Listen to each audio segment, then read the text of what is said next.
At 99 years old, Dick Van Dyke is still dancing, not on screens or in memory, but in a world that has moved on from many of the people and moments that shaped him.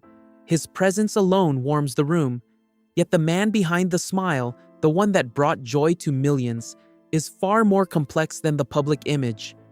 His life has been a blend of triumph and struggle, of quiet battles with addiction, emotional distance, and personal loss.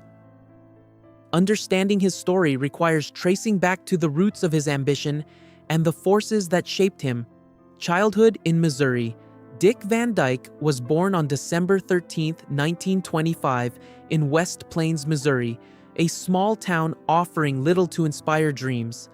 His father, Joe, was a charming traveling salesman often absent, and his mother, Hazel, quietly maintained the household. Together, they raised Dick and his brother Jerry in a home that was functional but emotionally sparse. There were no dramatic conflicts, only a persistent distance that left children craving connection. From an early age, performance became Dick's refuge, a way to be seen and recognized. Through laughter and mimicry, he discovered a power to bridge the emotional gaps in his life, the power of performance. From childhood, Dick idolized Stan Laurel and Oliver Hardy, studying their films with obsessive care. He understood comedy as architecture, requiring precision, timing, and subtlety. Even as a boy, he thought like a craftsman, building each joke and gesture with care.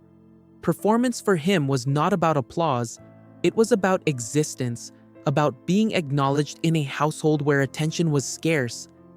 That early instinct would become the foundation for his life's work. The stage offered visibility, validation, and a sense of self-worth that had been elusive at home, and it shaped the relentless pursuit of his career. Military years, learning the value of laughter. At 18, Dick Van Dyke was drafted into the United States Army Air Forces during World War II. He hoped to be a pilot, but was reassigned as a radio operator due to his weight. Serving stateside, he entertained troops through the Armed Forces Network. While some might have considered this minor duty insignificant, Dick recognized its power. Laughter in the midst of fear and uncertainty was not a luxury, it was essential.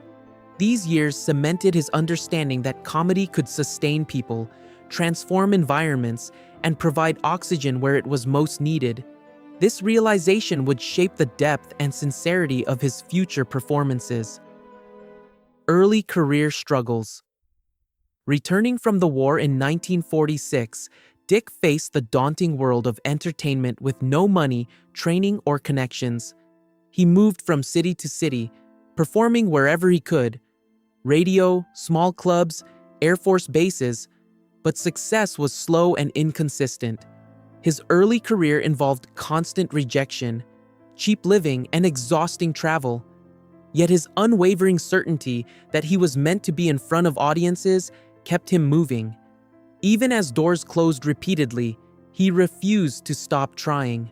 Each setback became material for his craft, sharpening his instincts, teaching him patience, and reinforcing the connection between persistence and eventual triumph. Marriage and family life. In 1948, Dick married Margie Willett, a patient and devoted partner. Together, they had 4 children: Christian, Barry, Stacy, and Carrie Beth. Margie managed the household while Dick pursued his unpredictable career. Their love endured many challenges, but his ambition often created emotional distance.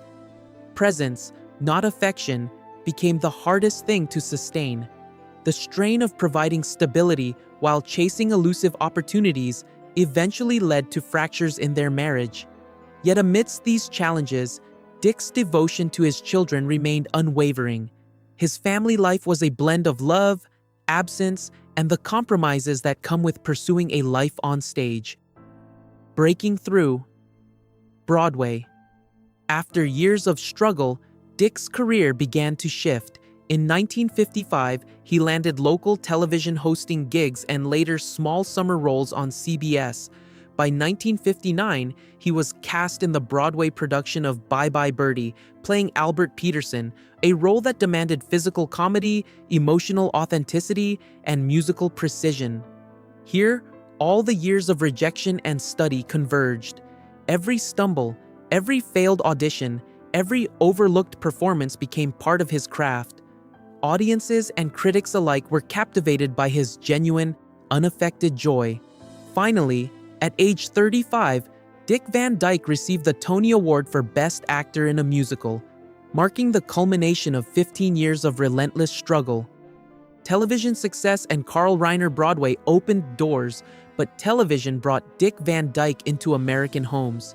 Carl Reiner was developing a comedy series and sought someone to embody charm, wit, and authenticity. Initially conceived as a version of Reiner himself, the role was recast when networks suggested a change. Dick's combination of comedic timing, generosity, and sincerity made him perfect. He brought more than jokes. He brought a sense of shared joy and inclusion. Audiences weren't just laughing at his antics, they were laughing with him.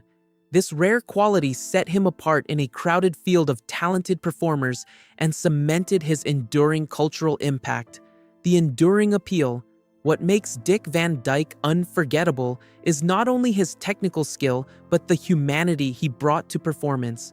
From small clubs to Broadway to television screens, he gave himself fully to the audience without calculation. His work contains authenticity, generosity, and a recognition of human vulnerability. Flaws, setbacks, and failures were not hidden. They were acknowledged and woven into his performances. The result is a timeless appeal that transcends generations, a joy that is both crafted and genuine.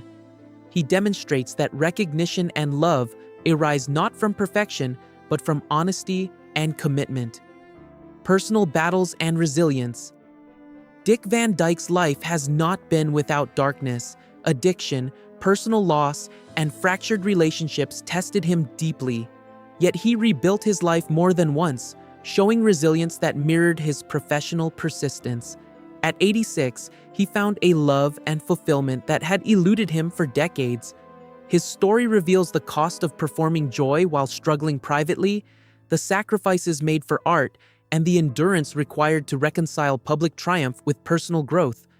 Every performance, every decision, every stumble became part of a larger narrative of perseverance and self-discovery. Legacy and practice of joy. Now, at 99, Dick Van Dyke remains a living testament to a life dedicated to joy and performance. His presence, movement, and laughter continue to brighten rooms and hearts. His lesson, though understated, is clear. Joy is not a reward, but a practice. It is imperfect, exhausting, and persistent, a daily commitment to warming spaces, entertaining, and engaging authentically. Regardless of recognition, reviews, or past failures, he never stopped trying. In doing so, he exemplifies what it means to live fully, authentically, and generously, leaving a legacy that continues to inspire audiences and performers alike. Conclusion: a life fully lived. Dick Van Dyke's life demonstrates the power of perseverance, authenticity, and joy. From a small town in Missouri to Broadway stages, television sets, and Disney sound stages, he transformed struggle into craft, distance into connection, and setbacks into triumphs. At 99, he continues to dance, laugh, and share warmth with the world. His story is a reminder that a life of artistry is not defined by fame or accolades alone, but by the